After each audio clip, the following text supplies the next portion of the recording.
Air signs, hello, kamusta sa? Ayan, welcome to another timeless reading. Kahit kailan nyo po ito mapanood, matsyempuan, wala pong specific na date or expiration ito. Kamusta kayo? Sana kayo ay okay. Thank you so much dun sa mga returning subscribers natin sa YouTube at mga avid followers natin sa ating FB page. Kung hindi pa po kayo nakaka-subscribe sa aking YouTube, please don't forget to subscribe and pa-like and follow na rin po yung ating Facebook, Instagram, and TikTok. Regarding personal reading services, mag-message directly or private message kayo sa aking Facebook page. Lahat ng mga detalye nakalagay po yan sa description or yung mga nakasulat below this video. Overall energy mo is the sun, air signs. Ang ganda.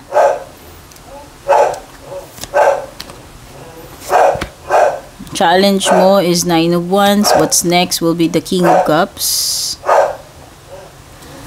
And the Emperor yung outcome mo. Wow.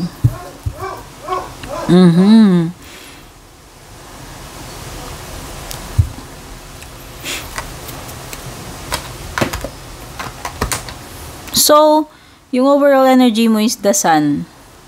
Ito ay pagiging overall, pagiging maliwalas at pagiging okay. All is well ng mga bagay-bagay. Ano? So, ang ibig sabihin lamang nito, overall, you are in good condition. So, whether yung pinag-uusapan na ito is about career, family, relationships, personal, health, no? Overall, this is a happy card, a positive card, pagiging okay ng mga bagay-bagay. So, meron ka ditong 9 of Wands sa challenge mo. Problem or challenge. You have the 9 of Wands. Ang ibig sabihin, okay, so itong 9 of Wands mo, yung ability mo to stay in a situation kahit nahihirapan ka na. So, pwedeng iba sa inyo dito napapagod na or on the verge of giving up, malapit ng sumurrender, malapit ng sumuko. Okay? Feeling nung iba, hindi nyo alam kung hanggang kailan nyo kakayanin or kailan kayo bibigay about something. Okay? Yun yung challenge sa inyo. Hindi nyo alam kung hanggang kailan kayo makakatagal sa ganyang sitwasyon. No, yun yung problem, yun yung challenge or conflict para sa inyo. So, ayun na nga. So, parang masisense ko kasi itong King of Cups, ito na yung possible next na pwedeng mangyari. Ano? So, ang sinasabi dito sa King of Cups, although ikaw ay thoughtful person, sympathetic, maawain, matulungin, caring, so as much as possible, gusto mo pa rin tumulong. Gusto mo pa rin tumulong at gusto mo pa rin i-express na may paki ka, may malasakit ka. Yun na nga lang, ang pinaka-conflict kasi dito, ang problema is, hindi mo alam hanggang kailan ka tutulong.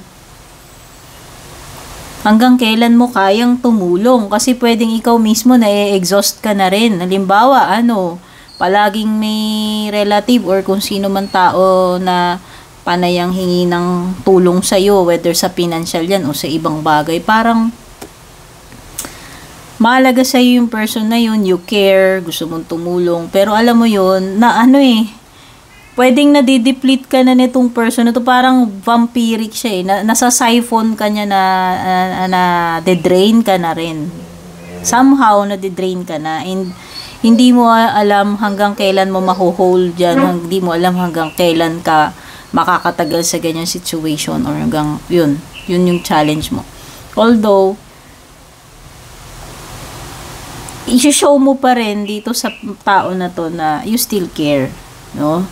Ang kasi dito sa next, pwede nga kasing napapagod ka na rin dito. Ang nafe-feel ko dito sa King of Cups mo, what's next, is pahahalagahan mo naman ngayon, this time, Gemini, Libra, Aquarius, yung sarili mo. You should learn how to take care of yourself also. Hindi lang yung mga pamilya mo, hindi lang yung mga tao na yan na alam ko mahal mo, importante sa'yo. Importante rin na kamustahin mo naman yung sarili mo, kung nate-take care mo pa ba yung sarili mo. Napagbibigyan mo pa ba yung sarili mo, or puro yung ibang tao na lang to the point na nade-drain ka na lang nila para silang mga vampira or linta na oo, ikaw ay good nature, ikaw ay mabait, ikaw ay caring. Pero nakalimutan mo na rin yung sarili mo at darating ka rin sa point na marirealize mo na kailangan mong maglaan or magtira para sa sarili mo, which is the King of Cups. Yun yung napipick up kong energy dito sa dalawa. Okay? So, ano yung possible outcome? Okay, so outcome is the Emperor. Pwedeng ang ibig sabihin nito is pertaining to responsibilities. Pertaining to fatherhood or a father figure, fatherhood, someone who is in charge, responsible, in authority. Pero this is more on responsibilities. Yun yung napipick up ko dito. Ano?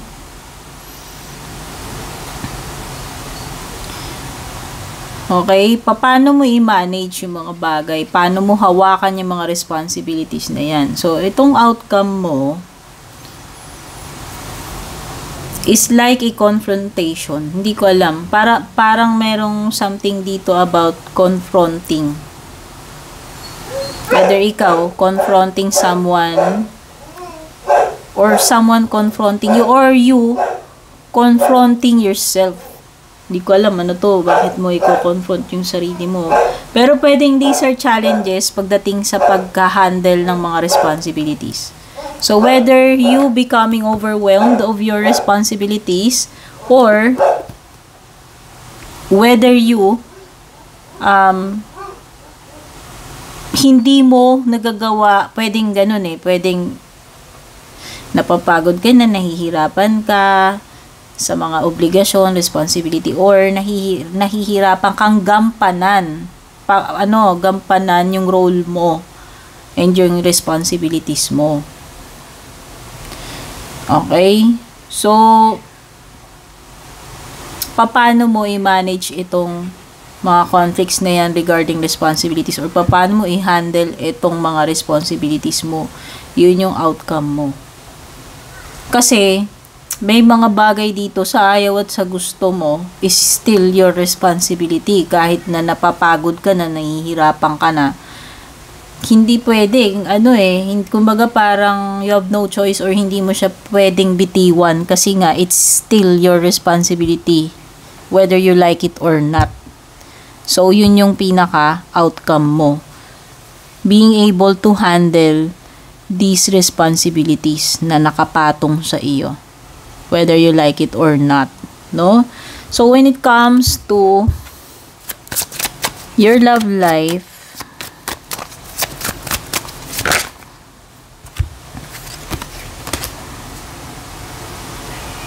wait lang. Balasahin natin. When it comes to your love life,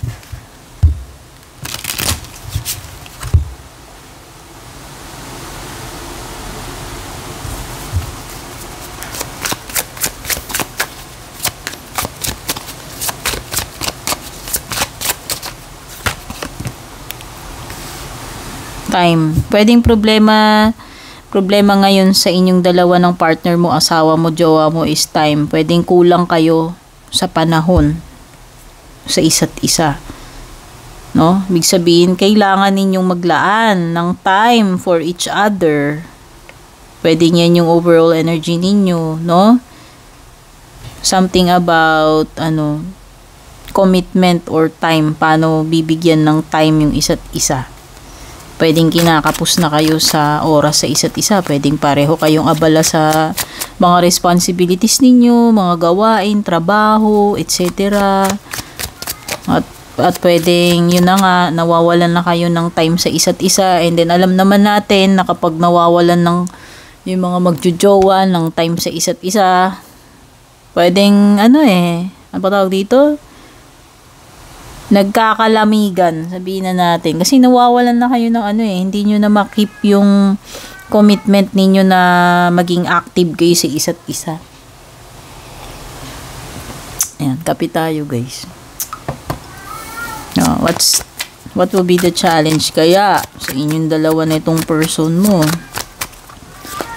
You have hope, okay? So, nandun pa rin naman yung samahan ninyo. Yung pinaka-problem nyo lang talaga is paano kayo maglalaan despite the busy schedules na meron kayong dalawa, paano ninyo i-manage yung na mapaglaanan nyo pa rin ng oras yung isa't isa. So, napaka-importante niyan. Next na pwedeng mangyari sa inyo, pwedeng may mga naninira sa inyo dito, may mga taong gustong sumira sa inyo, pwedeng may mga tao na nagmamarites sa inyo, gumagawa ng mga chika-chika kwento, nagpapakalat ng mga anik-anik, no? At pwedeng yung iba sa inyo, pwedeng naaapektuhan kayo niyan, yung mga gossip, ng mga rumors. So, ayan, maging maingat kayo na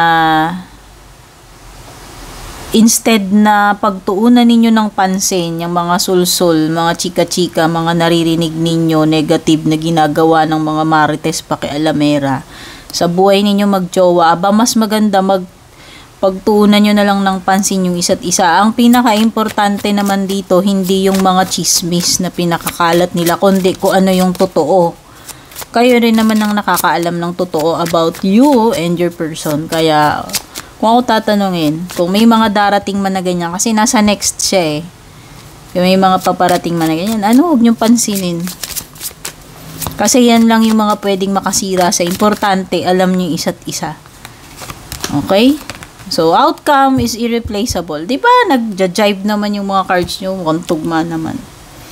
No, although busy kayo pareho, nawawalan na kayo ng time sa isa't isa, medyo yun na nga. No, pero at least alam ninyo na special kayo sa isa't isa at walang pwedeng pumalit diyan sa jowa nyo. Wala ring alam din niya na hindi kanya papalitan, no? Alam nyo, sure kayo sa isa't isa na love nyo yung isa't isa at hindi nyo papalitan yung isa't isa. Okay? So, ang kailangan nyo lang i-work is yung time sa isa't isa. Okay? Yung mga ganitong bagay nare-remedyohan. Diba? Air signs. Mareremedyohan yan. Ang mahirap yung may mga third party, yan, yung mga ganyan. Kaya kung ano man sasabihin sa inyo ng mga tao sa mga susunod na panahon, huwag nyo pansinin. Importante kayong dalawa. Huwag nyo hayaan na sirain kayo ng mga makakating dila na walang magawa sa buhay nila. Baka mga bitter sila, baka wala siguro silang matinong buhay, kaya ganyan. At ginagawa na lang nilang hobby manira ng ibang tao or makialam sa ibang tao. So, ano pa yung mga paparating sa inyo? Air signs, Gemini, Libra, Aquarius, pwedeng merong hindi matutupad or matutuloy. Kung may kahilingan ka, gusto kang mangyari, pwedeng hindi matuloy, hindi mo makuha. Pero pagdating sa pera, maganda. Pwede kayo may matanggap na malaking pera dito, whether sweldo ito, bayad ng utang, may kinalaman sa pagkapanalo, or pamana. Okay? Basta, form of money na mai-inherit mo. No? Parang ganun. Yung ibibigay sa iyo, hindi mo siya pwedeng dahil sinwerte ka or yun nga ipagkakaloob sa iyo ng kusa. Okay, so may mga kalungkutan dito.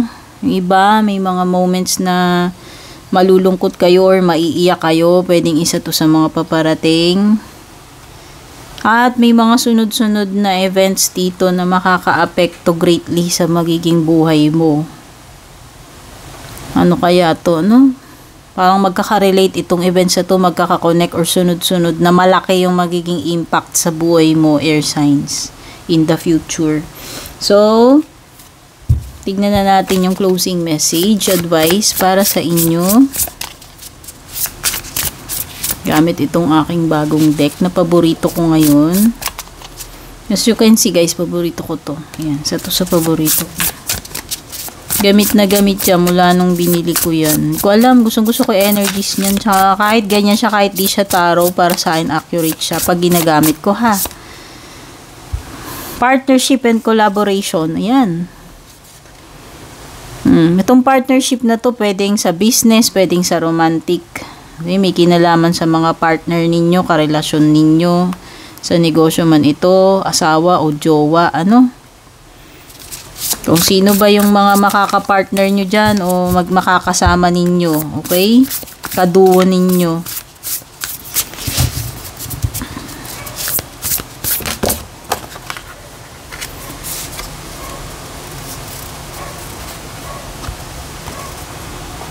Nako, may nakita na naman akong diferensya doon sa card ko. Nabili ko yan, ganyan eh. Hindi ko alam bakit. Ang daming tama. Alam nyo ba na nag-email ako dito to sa publisher? Sabi nila kasi hindi daw sila nagpapalit internationally. Sayang, pero kung within the country daw ako, papalitan daw nila. Ang dami talagang damage. So, raise your frequency. Pwedeng iba sa inyo, depress-depressan. Ang baba ng ano ninyo, spirits ninyo. Baka gusto nyo i-elevate air signs. Do something na makaka-uplift sa spirits mo. Ito yun. Makakapag-change ng iyong energies. Makakapagpa-up ng energies ninyo. Parang feeling down kayo siguro. Kailangan ninyong baguhin yan kasi yan. Low vibe. Kailangan itaas ninyo yan.